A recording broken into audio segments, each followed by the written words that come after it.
Он смеялся громче всех и шутил больше всего. Люди думали, что жизнь легка для него, что они не видели так это ночи, когда он тренировал себя в одиночестве, чтобы сбежать от жизни, в которую он был рожден. Однажды его смех затих, но его успех говорил громче любой шутки. Ему пришлось пройти через испытания и трудности, чтобы достичь этой вершины. На сцене он теперь улыбался, но только он знал, что за его успехом стоят не смех, а упорный труд и преданность.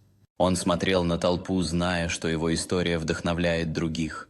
В сердце он хранит воспоминания о тех временах, когда он был просто парнем с мечтой и никогда не сдавался. Теперь его жизнь изменилась, и его смех стал символом надежды для других. Он делится своим опытом с молодыми людьми, показывая им, что труд и страсть могут изменить их судьбу. Он понял, что за каждой улыбкой стоит история, полная борьбы и преодолений. И теперь, когда он достиг своей мечты, он ценит не только успех, но и людей, которые поддерживали его на этом пути.